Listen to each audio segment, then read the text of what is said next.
Most little girls have an affinity for pretty things. Whether it's Barbie dolls or colorful makeup or sparkly dresses, there seems to be no untangling this association between femininity and beauty. And for most of recorded history, it's always been that way. Women have bleached their skin and blackened their teeth and bound their feet and elongated their necks. But when thinking about historical beauty, nothing quite compares to the idea of the corset. And when we hear this word corset, we often imagine Victorian women laced so tightly that it caused organ displacement and they could barely breathe. We think of pain and restriction and control, and many of us will look back at those practices and think, how could they do that to themselves? But did you know that the corset was frequently advertised as healthy, helpful, and necessary support for women? I know, a painful, barbaric beauty standard was being sold as essential to a woman's health and well-being. Crazy, right? But what if I told you that narrative is still being pushed today? We're still tightening those laces, just in different ways. My name is Julia. I'm a psychology student studying body image, aesthetics practices, and gender differences. I've been hearing a lot of choice feminism discourse recently, equating cosmetic enhancement with acts of female empowerment. So over the past year, I've been interviewing young women about their experiences with cosmetic enhancement, beauty standards, and female autonomy, all to answer one question. Are modern cosmetic enhancement practices truly more empowering for women, or are they just as oppressive as they always were, just in new forms? What I found was complicated and contradictory. One participant actually said, the fact that a lot of my answers were a bit of this and a bit of that shows that these are complicated topics. I don't think it's as easy as black and white. And she was right. It's not black and white. It's structural. Beauty is not just a preference, it's an environment, it's an expectation, and for a lot of women, it's even power.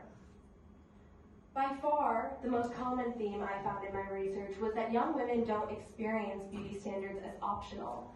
They experience them as instinctually and invasively as breathing air.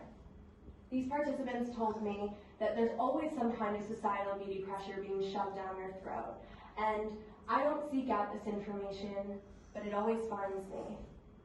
Beauty isn't necessarily something that young women log into. It logs into us through social media, through advertising, through comments from relatives, through school dress codes, through glow-up culture. As one participant poignantly observed, you're not born with issues with how you look. It's mediated by the media you consume. We aren't born hating our thighs, we aren't born fearing wrinkles, we aren't born thinking we need filler at 22. We learn it. And here's where things get even more interesting. When I asked my participants the most common reason they heard as to why women engage with cosmetic enhancement, by far the most common answer was, well, they say that they're doing it for themselves. But then the doubt would creep in, and these women started calling this an illusion of choice. They said things like, it's really hard to tell if it's actually for them or what they think they should want for them. And if you grew up without any beauty standard pressure, would you still feel the need to change? I don't think so. This is where feminist psychology becomes essential. Traditional psychology often treats body image as an individual flaw due to things such as low self-esteem, distorted thinking, and individual insecurity. But the women I interviewed weren't describing personal pathology. They were describing a structural constraint. Even with the freedom to choose, we have a very restricted set of choices. We shouldn't be asking, why have you decided to get this done, but why is this a service even offered? Almost everyone agreed, I don't think women truly have freedom in how they present their bodies. That is not individual insecurity, that is a structural constraint, and that is the modern corset.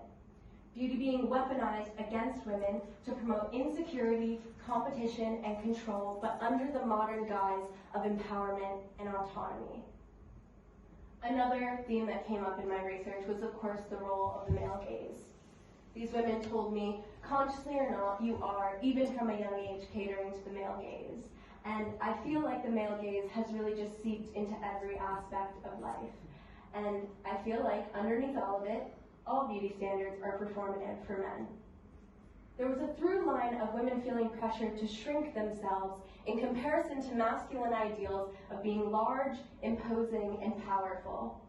We saw it with the corset, and so it persists today. They told me so much of beauty standards is about taking up less space and making yourself smaller and more palatable for whoever wants to use or view your presence.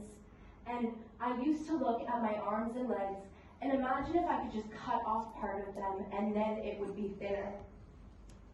That doesn't sound like empowerment to me. But then, one woman said, yes, beauty holds you down, but it's also one of the only tools a woman can use to increase her power. It's like being shackled, but to a ladder. Shackled, but to a ladder.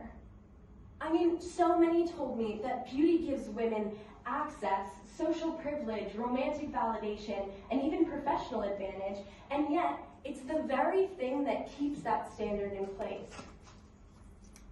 That same woman said, women have to earn respect, and part of that is by being attractive to men. I'm not willing to lose to the system, and I will play into it if I think it will benefit me. The system is flawed, but we will be penalized for not feeding into it. Every single participant told me about the unsettling casualness surrounding the discussion of extreme cosmetic procedures. They didn't blame the individual women for choosing to get the procedures done, but took issue with how they were discussed as a whole. They said things like, it's been normalized that it's just part of what young girls do. They get lip filler and they get cheek filler, and the more normalized plastic surgery becomes, the more detrimental it's going to be. And perhaps the most chilling, the children I see are 7 and they go with their moms to get these surgeries. They grow up seeing that as normal. When something invasive becomes mundane, we often stop asking questions. We stop asking, why are the 18-year-olds getting lip filler as graduation gifts? And why do we see edited faces more often than natural ones? We may not bind our feet anymore, but we inject our faces. We don't faint in corsets, but we starve for thigh gaps. We reshape our bones and our cartilage, and yet we call it empowerment. Probably the most emotional part of my research was when I asked about the future, because these young women did not fear for themselves, they feared for our younger generation. So many shifted from talking about their own experiences to talking about daughters, sisters, and cousins. They said, if I have kids, I don't want them to have the same experiences I had, and I have a 5-year-old sister, and I don't want to present that image to the younger generation where women aren't allowed to just age naturally. They shouldn't be self-conscious, they're just little girls, and if I have a daughter and I have all this plastic surgery, she's not going to look like me, even though we're related. But this line stuck with me. I don't think there's anything better than seeing your mother with wrinkles. Imagine that. Wrinkles as inheritance, as humanity, as continuity, as a sign that a woman has lived, not as a sign that she's a failure. But this isn't a hopeless story. Luckily, young women are not passive. They're conscious, they're analytical, and they're aware. There was a strong resistance to this idea that a woman is her beauty. They told me that I don't think a big part of my identity is the way that I look. And I would love for women to not make beauty the fixation. I would love to see us focus on something else, like celebrating a woman just for her mind. I don't want to spend time making myself look pleasing. And my personal favorite, when I call someone beautiful, I mean kind and I mean warm. So I asked every participant what makes them feel the most beautiful. And they said that they feel beautiful when they're around their close friends and feeling confident and comfortable in their own skin, and when they make a room full of people laugh. That's what's revolutionary. When beauty shifts from aesthetic compliance to embodied confidence, the metaphorical corset loosens. And if we can continue to treat body image as an individual flaw, then we will keep prescribing confidence workshops to young girls while industries profit off of their insecurities. Feminist psychology asks a different question. It's not what's wrong with her, but what happened around her. What systems, what messages, what economic incentives, what digital exposure, and most importantly, what would happen if we actually listened to her? Because when I listened, these young women did not sound shallow or vain or confused. They sounded politically aware, they sounded exhausted, they sounded analytical, and they sounded like experts in their own experience who were grateful that somebody finally asked for their perspective. I didn't do anything radical. I just sat and I listened, but the answers I got were incredible. They told me I thought about it more than I probably ever have in my life, and I think it's needed. These conversations need to be had more often, and it's important as a woman to stand up and be counted. That's what feminist psychology does best. It gives women epistemic authority over their own lives.